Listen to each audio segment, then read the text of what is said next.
Bonjour à tous les amis, j'espère que vous allez tous très bien. Nouvelle vidéo aujourd'hui et quelle vidéo! Évidemment un plaisir de vous la tourner. La finale de la Ligue des Champions entre Manchester City et l'Inter de Milan, une très belle affiche, très belle confrontation. C'est d'ailleurs la première entre ces 2 clubs et voilà, comme d'habitude, vous savez très bien, d'abord le rappel habituel, 96 des personnes qui ont regardé la dernière vidéo n'étaient pas abonnées. Franchement, n'hésitez pas, ça me ferait super plaisir. Ça aide à faire grandir la chaîne. On est à 310 abonnés. Voilà, franchement, ça me fait plaisir et en plus, c'est gratuit donc voilà, c'est franchement super cool et du coup, on va parler un peu plus de cette finale au niveau historique et cetera. Donc elle se joue le samedi 10 juin à 21 heures.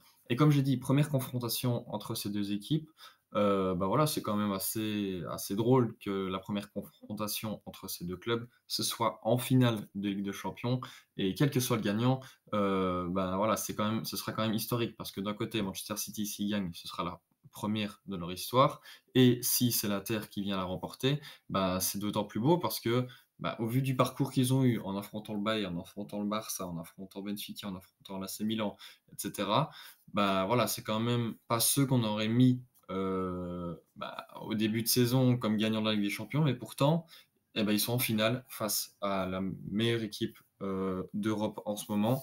Voilà, maintenant, on va un peu profiler tout ça, voir l'actu des deux clubs et on va commencer avec, ben, Manchester City.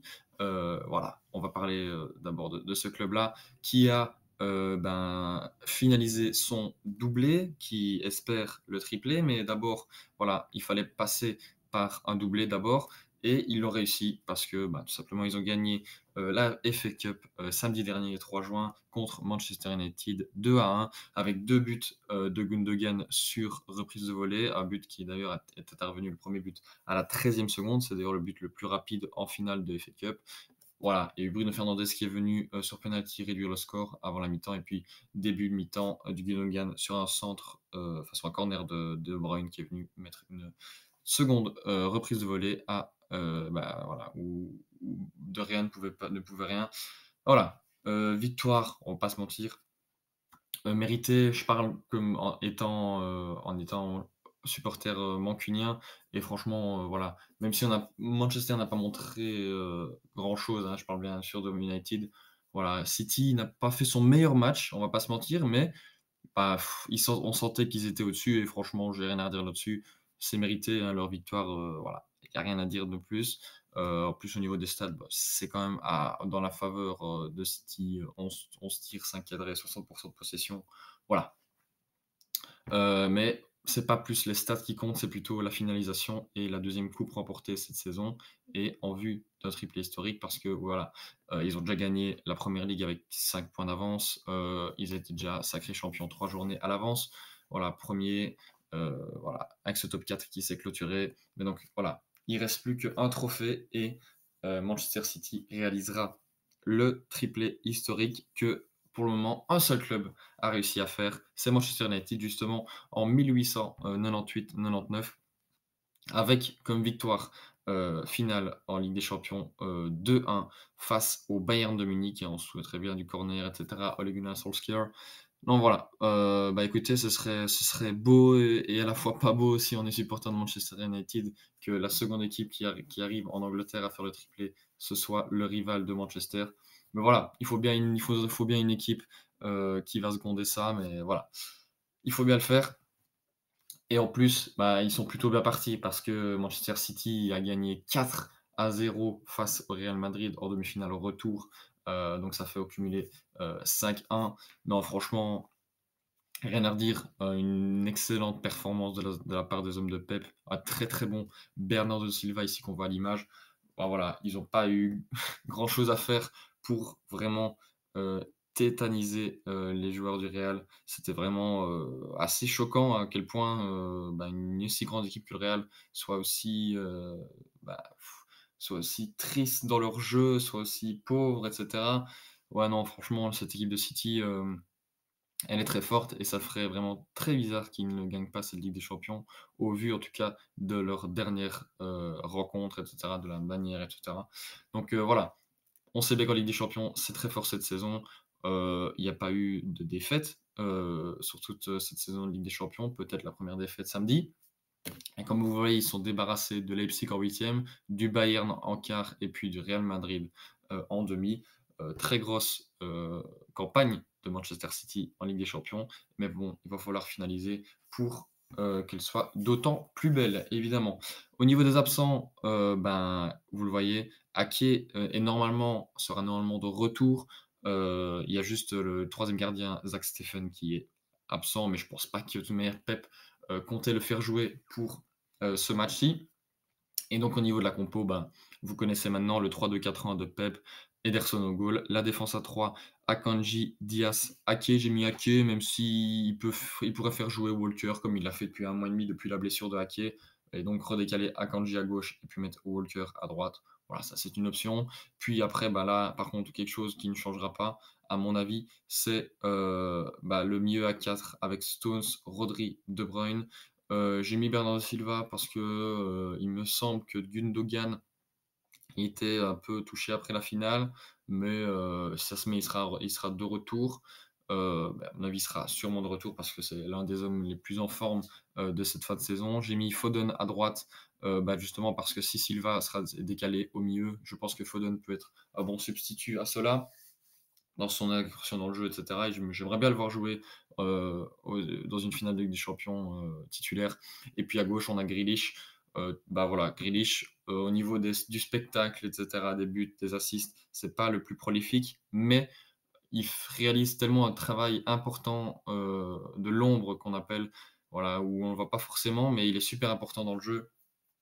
Et puis devant, ben, on a le Norvégien Erling Haaland qui pourra même potentiellement, prétendre au Ballon d'Or s'il gagne le triplé également avec, bah, 51 buts, non 52 buts en 51 matchs. Voilà, je pense que ce sera le favori numéro un devant Messi si, le Manchester City gagne la Ligue des Champions. Maintenant, on va partir sur, l'outsider, on va pas se mentir, de cette campagne, l'Inter Milan, bah, voilà, gagne, qui se met en confiance avant ce match. Victoire 0-1 face au Torino dans la dernière rencontre de Serie A, avec un but de Brozovic à la 37e, une frappe, très belle frappe, à l'entrée de rectangle, ras de sol croisé. Un très beau but de la part de Brozovic, dans un match où les hommes de Inzaghi n'ont pas fait, leur meilleur match, mais en même temps, c'est la fin de saison, et cetera. Ils ont quand même su arracher la victoire pour, voilà, comme j'ai dit, se mettre en confiance, garder une bonne dynamique, et cetera, avant d'affronter Manchester City. Vous voyez, 60 de possession, 14 tirs, 4 cadrés pour l'Inter Milan. Pour Torino, 17 tirs, 5 tirs cadrés et donc du coup, bah, 40 de possession. Voilà, on va pas revenir éternellement sur ce match. Tant que la victoire est là et que la dynamique reste la même, c'est ça le plus important pour Inzaghi, je pense. Et puis en plus, ils ont pu aboutir, ce championnat sur une troisième place, une place au podium. Et donc vous voyez les 4 qualifiés donc pour la saison prochaine sont, bah, Naples parce qu'ils sont champions, la Lazio, l'Inter et l'AC Milan. Voilà, donc bah, c'est bien parce qu'il y a cette qualification en Ligue des Champions la saison prochaine, il y a cette finale contre City, mais il y a déjà un trophée cette saison. Il y a la victoire en Coppa Italia face à la Fiorentina, le score, était de 2-1. Voilà, c'est déjà bien, leur saison est déjà réussie pour moi en tout cas, parce qu'atteindre la finale plus déjà gagner un trophée, c'est déjà pas mal. Après maintenant, ce serait encore mieux s'ils gagnent 2 trophées. D'ailleurs, ce serait marrant qu'ils gagnent, la Ligue des Champions et la Coppa Italia, mais pas la Serie A. Ce serait marrant, je sais pas si un club l'a déjà fait, mais je pense que ce serait, une première, il faudrait vérifier. Mais voilà, donc voilà, comme je vous le disais, bah, voilà, déjà saison réussie pour eux, avec cette victoire en coupe. Deuxième victoire en coupe d'affilée après avoir battu la Juventus la saison passée. Ici, récidive avec une victoire face à la Fio. Et maintenant, on va parler plus Ligue des Champions, comme on l'a fait avec City au niveau des matchs, et cetera, huitième, et cetera, quart. Et ben, eux, ils ont affronté Porto en huitième, Benfica en quart et l'AC Milan dans le derby de la Madonnina en demi-finale. Voilà, vous pouvez vous dire peut-être que ils ont tapé un peu moins fort que ce que le Manchester City a reçu comme match, c'est vrai. Mais franchement, il fallait sortir Porto parce que c'est quand même une équipe qui joue très bien au foot et qui est très bonne défensivement. Il fallait les sortir. Benfica aussi, moi je ne les voyais pas gagner face à Benfica et pourtant ils l'ont fait assez brillamment. Et puis face à l'AC Milan, moi non plus, je ne les voyais pas au bout du premier match, enfin avant le premier match plutôt parce que, bah, voilà, je pensais que le Milan allait beaucoup mieux jouer que ça, Rafael Leao serait beaucoup plus décisif, mais bon, finalement, il n'a pas su jouer parce qu'il était blessé, donc voilà. Mais, bah, écoutez, ils sont là et il va falloir les respecter pour cette finale et City devra jouer à 100 pour gagner ce match et bah, voilà, l'Inter Milan a des arguments à faire valoir et donc il va falloir que les 2 équipes soient à leur meilleur niveau pour espérer gagner, même si, comme vous enfin voilà, au vu des 2 branches, City a plus galéré, au niveau des équipes, des noms qu'ils ont tapés, mais l'Inter Milan, a ce respect à avoir là, à être, a réussi à avoir été en finale avec, bah, voilà, un parcours, même si il est un peu plus dit facile, mais ils sont toujours en finale donc voilà, c'est très beau de leur part. En plus, en groupe, bah, voilà, on l'avait dit juste avant, mais ils avaient le Barça et le Bayern, ils sont sortis victorieux, 2e de ce groupe donc non, faut mettre un peu de respect sur cette équipe de l'Inter Milan. Même moi, je ne l'ai pas assez fait et vous voyez maintenant, bah, voilà, ils sont en finale. En plus, au niveau des absents, heu, ben, il y a Dalbert, où lui, ça fait déjà pas mal de temps. Mkhitaryan, par contre, ça va être un peu, bah, dommage pour, les Milanais, parce que Mkhitaryan, c'était quand même un joueur très important dans leur effectif, au milieu de terrain, là, avec Barella et Çalhanoğlu. Et puis Joaquin Correa, voilà, lui, c'est pas non plus hyper grave, c'est juste, voilà, dans les remplaçants et cetera, c'est peut-être un peu mieux. Mais voilà, maintenant on va partir sur la compo, de Inzaghi en 3-5-2. C'est quand même un système qu'il apprécie, tout particulièrement cette saison, avec un Di Marco qui s'est complètement révélé depuis la blessure de Gosens, et donc Onana au goal, ce qui est, bah, un week clean sheet, 7 week clean sheet, je sais plus en Ligue des Champions, donc franchement très, très fort, très, très en forme. Il va falloir, bah, être très bon pour lui marquer un but. La défense à 3, Darmian, Acerbi et Bastoni, puis la ligne de 5 avec Dumfries, Barella, Brozovic du coup qui prendra la place de Mkhitaryan, et Çalhanoğlu. Et ben, je me suis trompé. J'ai mis Mkhitaryan à la place de Çalhanoğlu, mais bon, voilà, je me suis trompé. C'est juste Çalhanoğlu et pas Mkhitaryan, je me suis trompé.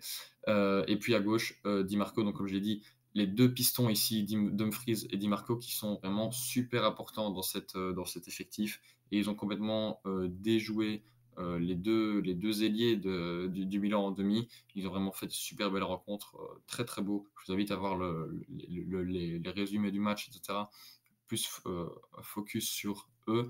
Non, franchement, très, très beau, très belle application et cetera dans le jeu, eux, ils font peur et franchement, ça peut être un beau match tactique, parce que c'est tous les 2 des défenses à 3, mais contrairement à City, il y a pas de milieu à 4, c'est plus milieu à 3 avec vraiment 2 pistons qui rasent la ligne, aller-retour, aller-retour, aller-retour. Donc ça peut vraiment être intéressant et puis en 2 buteurs, j'ai mis Lautaro Martinez et j'ai mis Lukaku, à la place de Dzeko parce que, certes Dzeko a commencé les 2 matchs face à Milan et cetera, mais je pense que Lukaku peut être, un poids sur cette défense de City. Voilà, qui peut jouer en pivot, il sait très bien le faire, donner des bonnes passes et cetera. Il a une super bonne finition, il sait très bien jouer au dos au but et ça peut être intéressant pour affronter City, parce qu'on sait bien qu'avec leur pression et cetera, bah, souvent on dégage devant et il faut un joueur qui puisse garder cette balle, temporiser et Lukaku sait très bien le faire avec sa taille, son poids et cetera, son gabarit. Donc ça peut vraiment être intéressant pour l'Inter Milan de le titulariser, pardon. Et donc voilà, maintenant au niveau des cotes, eh ben, c'est Manchester City, hein, qui est pas nettement favori, on s'y attendait. Cote à 1,45, le nul qui était à 4,75 et l'Inter Milan à 6,50, c'est une très grosse cote. Voilà, et maintenant on va partir sur mon pronostic et je vois une victoire, voilà, voilà, je ne vais pas me trop mouiller non plus, je vois une victoire, de City, 2-0. Voilà, franchement, si, en fait, je vois plusieurs scénarios à ce match. Le scénario le plus probable, c'est que City, ils jouent leur jeu comme ils ont joué depuis un mois et demi maintenant, où ils sont exceptionnels, de par leur niveau tactique et au niveau offensif et cetera, efficacité. S'ils jouent comme ça, l'Inter Milan, je les vois mal arracher un nul et encore moins une victoire, sans le temps dans le temps réglementaire. Donc je vois une victoire de City assez largement dans ce cas-ci. Maintenant, si City ne vient pas, dans ces circonstances-là, l'Inter Milan peut très bien leur faire du mal, franchement, ça m'étonnerait pas non plus. Ça m'étonnerait pas d'ailleurs qu'ils marquent également, assez facilement dans le match, parce que, et c'est un style de jeu complètement différent de ce qu'ils ont l'habitude d'affronter, tout simplement City. Donc ça peut être, vraiment intéressant.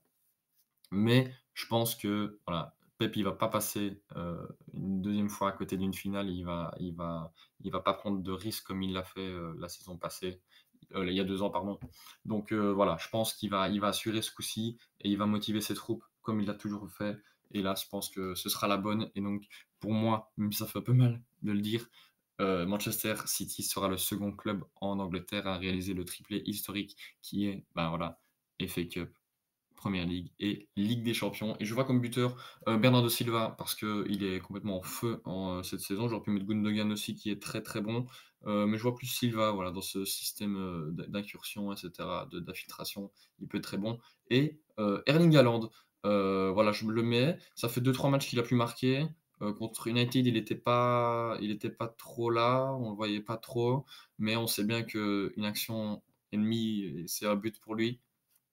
Voilà, je pense que dans cette finale, il peut faire du bien et il peut vraiment délibérer son club et son équipe, tout un peuple, le peuple de Manchester City. Si il venait à marquer, voilà, je pense que ça peut être pas mal pour lui et donc en plus, ça l'aiderait, d'autant plus à gagner ce ballon d'or, 2023. Voilà, c'était mon pronostic, c'était, bah, la vidéo. J'espère que vous l'aurez tous et toutes apprécié. N'hésitez pas à liker si ça vous a plu. Objectif de 50 likes, ça peut être pas mal sur cette vidéo. Franchement, ça me ferait super plaisir, histoire de, voilà, d'être bien référencé, et cetera. N'hésitez pas à liker la vidéo, donc comme je l'ai dit, à vous abonner, à activer la cloche, c'est super important pour être au courant des notifications et tout ça. Et puis, tant que vous y êtes, tant que vous êtes dans les abonnements, et cetera, bah, dites-moi dans les commentaires aussi votre pronostic à vous, ça m'intéresse, voir si vous êtes plus team Manchester City, team Inter Milan, voilà, dites-moi, ça me ferait super plaisir. Et moi, je vous dis à très bientôt pour une nouvelle vidéo, même si, voilà, en ce moment, je tenais à vous prévenir, pour les examens, je vais avoir des examens, donc je serai plus trop là, mais mon retour sera au début du mois de juillet et ça va me faire très plaisir de faire des vidéos un peu plus mercato et cetera. Je vous dis à très bientôt, bon, pour une nouvelle vidéo. C'était Bencher. Ciao, ciao!